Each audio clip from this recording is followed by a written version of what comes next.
இயேசு கிறிஸ்துவில் அன்புக்குரிய சகோதர சகோதரிகளே, கிறிஸ்து பிறப்பு விழாவின் மகிழ்ச்சியான இந்த காலத்திலே அன்பை பற்றிய சிந்தனை இன்றைய வாசகங்களிலும் தொடர்கின்றது. கடவுள் தமது பேரன்பை வெளிப்படுத்திய மகிழ்வான கிறிஸ்மஸ் காலம். இன்றைய பதிலுரை பாடல் திருப்பாடல் 72, ஆண்டவரே எல்லா இனத்தவரும் உமக்கு ஊழியம் செய்வார்கள். இந்த திருப்பாடலை நாம் கடந்த சில நாட்களாக நாம் தொடர்ந்து பாடிக்கொண்டே வருகின்றோம்.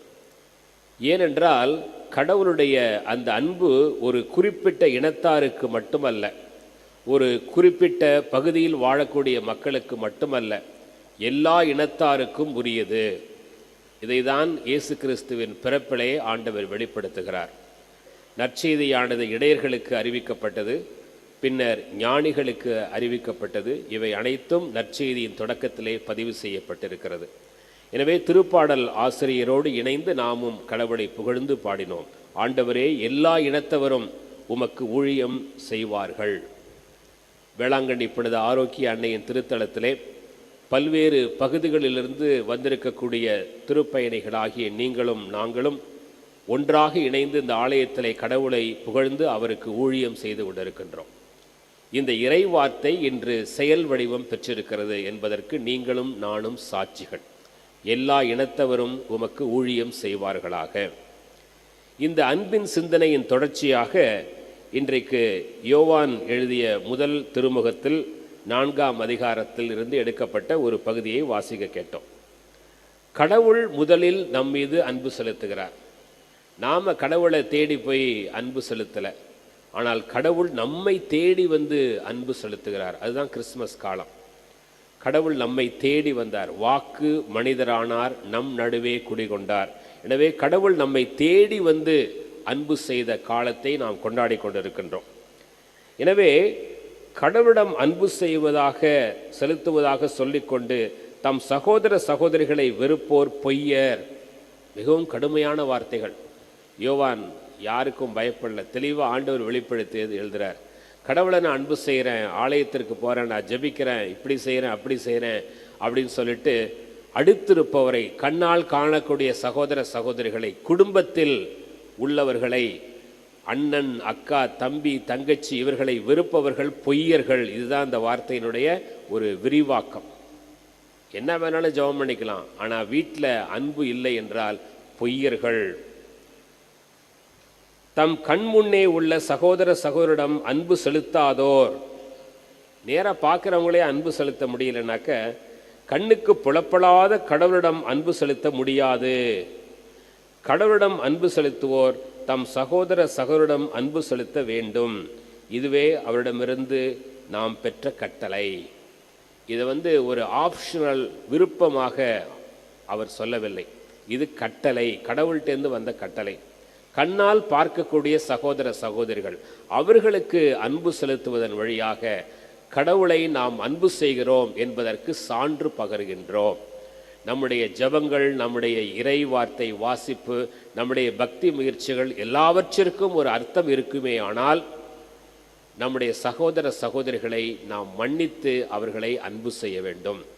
இந்த வார்த்தை நம் அனைவருக்கும் ஒரு எச்சரிக்கையான வார்த்தை. இங்கு இருக்கக்கூடிய நமக்கும் சரி, இந்த தொலைக்காட்சியின் வழியாக இந்த இறை வார்த்தையை கேட்டு சிந்திக்கக்கூடிய ஒவ்வொருடைய மனதிலும் ஊடுருவி பாயக்கூடிய வாள் போன்றது இறை வார்த்தை. சிந்திக்க வேண்டும், நமது குடும்பத்தில் அன்பு இருக்கிறதா? இன்னைக்கு இந்த வார்த்தையை நாம் தியானிக்கின்ற பொழுது நமது குடும்பங்களிலே அன்பு மலர வேண்டும். குடும்பத்தில் தான் முதல் ஒரு குழந்தை அன்பை சுவைக்குது. ஆனால் அந்த குடும்பத்திலே இன்றைக்கு பிளவுகள், அன்பு இல்லாத நிலை. எனவே இந்த வார்த்தை குடும்பங்களிலே ஒரு மாற்றங்களை ஏற்படுத்த வேண்டும், நல்ல மாற்றங்களை ஏற்படுத்த வேண்டும். மன்னித்து அன்பு செய்யக்கூடிய குடும்பங்களாக மாற வேண்டும் என்பதுதான் இன்றைய இறைவார்த்தை நமக்கு விடுக்கக்கூடிய அழைப்பு. அதை ஒட்டி ஆண்டவருடைய நற்செய்தியிலே, லூக்கா நற்செய்தி, ஆண்டவர் இயேசு தமது பணி வாழ்வின் தொடக்கத்திலே ஆண்டவருடைய ஆவி என்மேல் உள்ளது, தாம் என்ன செய்ய போகிறோம் என்பதை ஆண்டவர் அறிவிக்கிறார். மேனிஃபெஸ்டோ. எலெக்ஷன் டைமில், தேர்தல் டைமில் வாக்குறுதி கொடுக்கிறார்கள். அதுபோல் ஆண்டவர் தமது பணியை தொடங்குவதற்கு முன்னதாக என்ன செய்ய போகிறேன் அப்படின்னு சொல்கிறார். ஆண்டவரது ஆவி என் மேல் உள்ளது. தாமாக அவர் செய்யவில்லை, ஆண்டவருடைய ஆவி என் மேல் உள்ளது. ஏனெனில் அவர் எனக்கு அருள் பொழிவு செய்துள்ளார். ஏழைகளுக்கு நற்செய்தி அறிவிக்கவும், சிறைப்பட்டோர் விடுதலை அடைவர், பார்வையற்றோர் பார்வை பெறுவர் என முழக்கமிடவும், ஒடுக்கப்பட்டோர் விடுதலை செய்து அனுப்பவும், ஆண்டவர் அருள் தரும் ஆண்டினை முழக்கமிட்டு அறிவிக்கவும் அவர் என்னை அனுப்பியுள்ளார். இதுதான் இயேசுனுடைய அந்த மிஷன். பணி வாழ்வின் தொடக்கத்திலே தாம் என்ன பணி செய்ய போகிறோம் என்பதை அறிவிக்கிறார். இதை தான் இந்த கடந்த ஜூபிலி ஆண்டில் நாம் நினைவு கூர்ந்தோம். ஆண்டவருடைய அருள் தரும் ஆண்டினை முழக்கமிட்டு அறிவிக்கவும், மீட்பின் ஜூபிலி ஆண்டு. இந்த மீட்பின் ஜூபிலி ஆண்டில் முக்கியமான ஒரு பண்பு ஒருவர் ஒருவரை மன்னித்து ஒருவர் ஒருவரை அன்பு செய்வது. யோவான் எழுதிய முதல் கடிதம் 2ஆம் அதிகாரம் 9வது வசனத்திலே அவர் எழுதுகிறார், நாங்கள் ஒளியில் இருப்பதாக சொல்லிக் கொள்பவர்கள் அடுத்திருப்பவரை வெறுத்தால் அவர்கள் இருளில் வாழ்கிறார்கள் அப்படின்னு சொல்கிறார். நாங்கள் ஒளியில் தான் இருக்கிறோம், நாங்கள் நல்லா ஜெபம் பண்ணுறோம், நாங்கள் பக்தியாக இருக்கிறோம் அப்படின்னு சொல்லிக்கொண்டு அவர்கள் அடுத்திருப்பவரை வெறுத்தால் அவர்கள் இருளில் தான் வாழ்கிறார்கள், ஒளியில் வாழவில்லை. எனவே இந்த வார்த்தைகளை எல்லாம் நாம் பார்க்கின்ற பொழுது நாம் ஒருவர் ஒருவரை மன்னித்து ஒருவர் ஒருவரை அன்பு செய்ய வேண்டும் என்கின்ற ஆண்டவருடைய அந்த அழைப்பு. யோவான் நற்செய்தி 15ஆம் அதிகாரத்திலே ஆண்டவர் சொல்லுகிறார், நான் உங்களுக்கு ஒரு புதிய கட்டளை கொடுக்கின்றேன், நான் உங்களுக்கு அன்பு செய்தது போல நீங்களும் ஒருவர் ஒருவரை அன்பு செய்யுங்கள் என்பதுதான் ஆண்டவர் நமக்கு கொடுத்த புதிய கட்டளை. நீதிமொழிகள் நூலிலே பிறரை மன்னித்து அன்பு செய்பவர் மெய் அறிவாளர், அதாவது அவங்க தான் அறிவாளி, மற்றவங்களை மன்னித்து அன்பு செய்பவர் மெய் அறிவாளர். தனது சினத்தை வெளிப்படுத்துபவரோ தனது மடமையை வெளிப்படுத்துகிறார். சினத்தை வெளிப்படுத்தினால் அது மடமை என்று சொல்லி நீதிமொழி நூலிலே 14ஆம் அதிகாரத்திலே 29வது வசனத்திலே வாசிக்கின்றோம். எனவே இன்றைய நாளிலே இந்த இறைவார்த்தை கடவுளுடைய அன்பை பற்றி சிந்திக்கக்கூடிய இந்த நாட்களிலே நாம் எப்படி அந்த அன்பை நடைமுறையில் செயலாக்கம் பெற்று நாம் வாழ வேண்டும் என்பதையும் நமக்கு சொல்லிக் கொடுக்கிறது. விவிலியத்திலிருந்து ஒரு உதாரணம், நாம் மன்னித்து அன்பு செய்து வாழ்கின்ற பொழுது கடவுள் நம்மை எப்படி உயர்த்துகிறார் என்பதற்கு ஒரு எடுத்துக்காட்டு விவிலியத்திலிருந்தே உங்களுக்கு நான் சொல்லிக்கொள்ள விரும்புகின்றேன். சாமுவேல் நூல், முதல் நூல் 1 சாமுவேல், இந்த புத்தகத்திலே 24ஆம் அதிகாரத்திலே நாம் இந்த தகவலை வாசிக்கின்றோம். சவுல் அரசர், இஸ்ராயலுக்கு சவுல் அரசர் இருக்கிறார். அந்த சவுல் அரசர் கடவுளுடைய பார்வையில் தீயது செய்ததால் ஆண்டவர் தாவீது அரசரை அபிஷேகம் செய்கிறார். அவர் சிறுவனாக இருக்கின்ற பொழுதே அவர் அபிஷேகம் செய்யப்படுகிறார். ஆனால் உடனடியாக அவர் அரசு அந்த அரியணையிலே அமரவில்லை. ஏறக்குறைய 20 ஆண்டுகள் அவர் காத்திருக்க வேண்டியிருந்தது தாவீது அரசர். இந்த இடைப்பட்ட நாட்களிலே கடவுள் தாவீது அரசரை பக்குவப்படுத்துகிறார். அவரை ஒரு நல்ல மனிதராக பக்குவப்படுத்துகிறார். ஒரு சின்ன பையனை கொண்டு நாற்காலியில் உட்கார வச்சுட்டா என்ன செய்வான்னு தெரியாது. எனவே தாவீதை ஆண்டவர் அபிஷேகம் செய்து விட்டார், இவர்தான் அரசர். ஆனால் அந்த அரசருக்குரிய பண்பை அவர் வளர்த்து கொள்வதற்காக அவரை ஆண்டவர் பக்குவப்படுத்துவதை பார்க்கிறோம். 1 சாமுவேல் 24ஆம் அதிகாரத்திலே சவுல் அரசர் தாவீதின் மேல் பொறாமை கொண்டு தாவீதை கொல்ல வேண்டும் என்று தன்னுடைய வீரர்களோடு அவர் சுற்றி அலைகிறார். அப்பொழுது தாவீதும் அவரோடு இருந்தவர்களும் நகரத்திலே வாழ முடியாமல் மலைகளிலே குகைகளிலே ஒளிந்து வாழ்ந்து கொண்டிருக்கிறார்கள். அப்பொழுது என்கெதி என்று சொல்லக்கூடிய ஒரு இடத்திலே ஒரு குகையிலே தாவீதும் அவருடைய ஆட்களும் ஒளிந்திருக்கிறார்கள். அப்ப சவுல் அரசர் அங்கே வருகிறார், ஓய்வெடுப்பதற்காக வருகிறார். தாவீது உள்ளே இருக்கிறது அவருக்கு தெரியலை. ஓய்வெடுவதற்காக குகையில் யாருமே இருக்க மாட்டாங்க, தனிமையாக இருக்குது, இங்கே பாதுகாப்பாக இருக்கும் அப்படின்னு சொல்லி சவுல் என்ன பண்ணுறாரு, தன்னுடைய மேலாடையை கழட்டி வைத்து விட்டு தூங்குறாரு. அப்போ தாவீதோடு இருந்தவங்களாம் சொல்கிறாங்க, இதோ உன் எதிரி ஒன்றுமே இல்லாமல் தூங்கிட்டு இருக்கிறான், எனவே அவரை கொல்வதற்கு இதுதான் சரியான நேரம், அவரை பழி வாங்குவதற்கு இதுதான் சரியான நேரம் அப்படின்னு சொல்கிறாங்க. அப்போ தாவீது சொல்கிறாரு, இல்லை இல்லை, ஆண்டவரால் அபிஷேகம் செய்யப்பட்டவர் சவுல் அரசர் கடவுளுக்கு எதிராக தீமை செய்திருந்தாலும் அவர் அபிஷேகம் செய்யப்பட்டவர், எனவே அவரை நான் கொல்ல மாட்டேன், இருந்தாலும் ஆண்டவர் அவரை என் கையில் ஒப்புவித்தார், நான் மன்னித்தேன் என்பதற்கு அடையாளமாக அந்த சவுலுடைய மேலாடையின் ஒரு விளிம்பை துணியை கொஞ்சம் கட் பண்ணி அதை எடுத்துக்கிட்டு போகிறார். எடுத்துகிட்டு போய் மலை உச்சியில் அந்தந்த பக்கம் போய் சவுல்கிட்ட கூவி அழைக்கிறார், இந்த துணியை காட்டுறார். சவுலே, நீ என்னை கொல்ல தேடுகிறாய், இன்றைய நாளையிலே ஆண்டவர் உன்னை என்னிடம் ஒப்புவித்தார், நான் நினச்சிருந்தா உன்னை கொண்டிருக்கலாம், பழி வாங்கக்கூடிய எண்ணம். அப்போ தாவீதுக்கு அந்த மெச்சூரிட்டி வருது பாருங்க, முதிர்ச்சி, இமோஷனல் மெச்சூரிட்டி. ஆண்டவர்களுடைய அந்த ஆவி அபிஷேகம் செய்யப்பட்டதால் மன்னிக்க வேண்டும், எதிரியை அன்பு செய்ய வேண்டும் என்கின்ற அந்த உணர்வுபூர்வமான முதிர்ச்சி, ஒரு ஆன்மீக முதிர்ச்சி, எமோஷனல் அண்ட் ஸ்பிரிச்சுவல் மெச்சூரிட்டி. அப்போ சவுல் உணர்கிறார், ஆகா நம்ம இவரை கொல்ல தேடினோம், ஆனால் இவர் கையில் நம்ம மாட்டியிருந்தாலும் இவரை நம்மளை கொல்லாமல் மன்னிச்சு விட்டுருக்கிறாரே அப்படின்னு சவுல் உணர்ந்து கொள்கிறார். மீண்டுமாக ஆனால் திருந்தலை, சவுல் திருந்தலை, மறுபடியுமாக தாவீதை கொல்ல தேடுகிறார். அப்போ மீண்டுமாக சவுல் முகாமிட்டிருக்கிறார், கூடாரத்திலே முகாமிட்டிருக்கிறார். அப்போ மறுபடியும் சுற்றி வீரர்கள், பாதுகாப்புக்காக வீரர்கள், நல்லா சவுல் அரசர் நிம்மதியாக தூங்கிட்டு இருக்கார் கூடாரத்தில். தாவீதும் அவருடைய ஆட்களும் மிகவும் தந்திரமாக மறைவாக அந்த இராணுவ முகாமுக்குள் ஊடுருவி சென்று சவுலுடைய அந்த கூடாரத்துக்குள்ளேயே போயிட்டாங்க.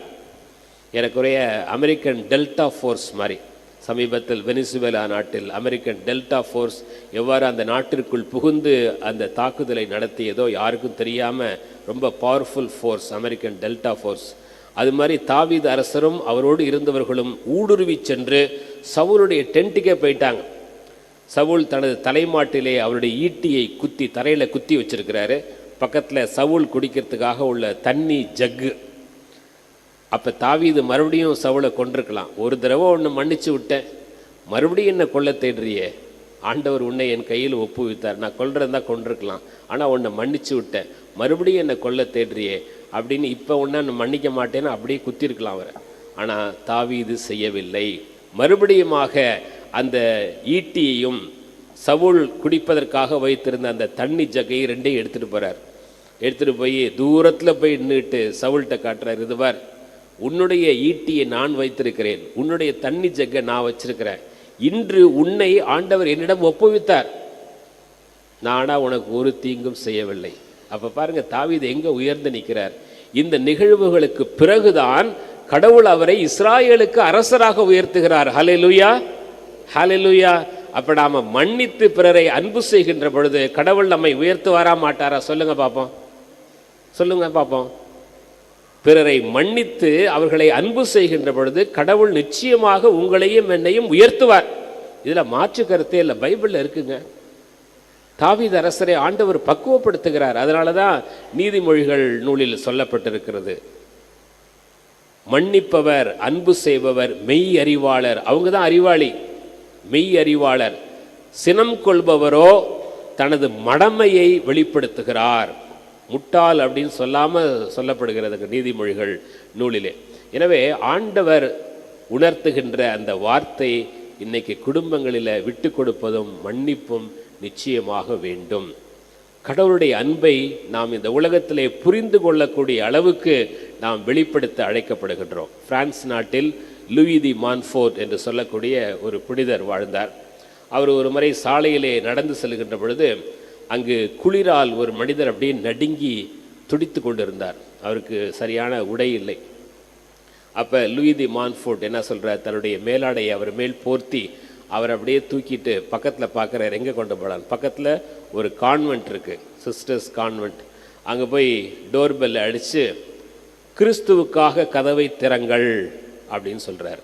Open the door for Christ, கிறிஸ்துவுக்காக கதவை திறங்கள் அப்படின்னு சொல்கிறாங்க. அந்த கண்ணீர் மடத்திலே கதவை திறந்து அவருக்கு அந்த இரவு நேரத்திலே தங்குவதற்காக உதவி செய்கிறார்கள். இதுதான் இன்னைக்கு இறைவார்த்தை.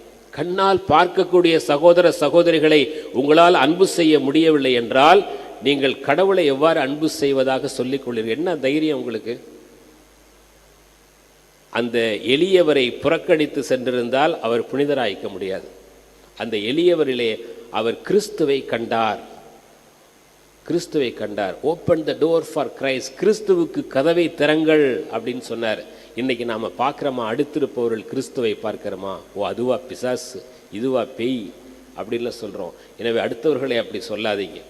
ஒவ்வொருவரும் கடவுள் சாயலாக படைக்கப்பட்டவர்கள். நீங்களும் நானும் கடவுளுடைய சாயலாக படைக்கப்பட்டவர்கள். அவர்கள் தவறு செய்தாலும் வெறுப்பவர்கள் யாராக இருந்தாலும் முதலில் அன்பு செய்பவர்கள் நீங்களாக இருங்கள். இப்படிது அன்னை தெரசா சொன்ன அருமையான வார்த்தைகள். வெறுப்பவர்கள் யாரா ஃபாதர், அவங்க சொன்ன வார்த்தையெல்லாம் நீங்கள் கேட்டால் உங்களுக்கே கோவம் வரும் ஃபாதர். வரும் தான், மனிதர்களாக இருப்பவர்களுக்கு வரும் தான். இருந்தாலும் நாம் மன்னித்து அவர்களை அன்பு செய்ய அழைக்கப்படுகின்றோம். அதுதான் கிறிஸ்தவ பண்பு. ஆண்டவர் நம்மை பக்குவப்படுத்துகிறார். நம்மை உயர்த்துவதற்காக, வெற்றி பாதையில் அழைத்து செல்வதற்காக ஆண்டவர் இந்த அழைப்பை விடுக்கிறார். கோபப்படுறதுனால ஒன்றும் ஆக போகிறதில்ல. ஆனால் மன்னிச்சா நாம் எங்கேயோ உயர்த்தப்பட இருக்கிறோம். தாவீதரசரை ஆண்டவர் உயர்த்தினார். சவுலை அவர் மன்னித்தார். சவுலை அன்பு செய்தார். அரசருக்குரிய அந்த மகிமையை, அந்த மாட்சியை கடவுள் தாவீதரசருக்கு கொடுத்தார். 1 சாமுவேல் 24 மற்றும் 26 அதிகாரங்களிலே வாசிக்கின்றோம். எனவே கிறிஸ்துவில் பிரியமானவர்களே, அன்னையின் அன்பு பக்தர்களே, நாம் இந்த வேளாங்கண்ணி திருத்தலத்திலிருந்து நமது இல்லங்களுக்கு செல்கின்ற பொழுது குடும்பத்தில் மனத்தாங்கள் இருந்தால் அவர்களை மன்னிப்போம். ஒருவேளை குடும்பமாக இங்கு வந்திருந்தால், இங்கு மனத்தாங்கள் இருந்தால் இங்கேயே சொல்லுங்க, நான் உங்களை மன்னிக்கிறேன், நான் உங்களை அன்பு செய்கிறேன் அப்படின்னு சொல்லுங்க. ஒரு ஃபோனை போட்டு சொல்லுங்க. அவங்களுக்கு ஒரே ஆச்சரியம், என்னாச்சு, இதுதான் பெரிய புதுமை. நீங்கள் மன்னிக்கிறேன்னு சொல்லி இன்னைக்கு குடும்பத்தில் சமாதானம் ஆனீங்கன்னா இது பெரிய புதுமைங்க, அது பெரிய புதுமை. எனவே அந்த புதுமையை இங்கு உங்கள் வாழ்க்கையில் செயலாற்ற, அன்னை மரியாள் வழியாக செயலாற்ற இறைவன் காத்து கொண்டிருக்கிறார். எனவே அந்த மாட்சியை, இந்த மகிமையை நாம் பெற்றுக்கொள்ள ஒருவரை மன்னித்து அன்பு செய்ய இத்திருப்பலியிலே தொடர்ந்து மன்றாடுவோம்.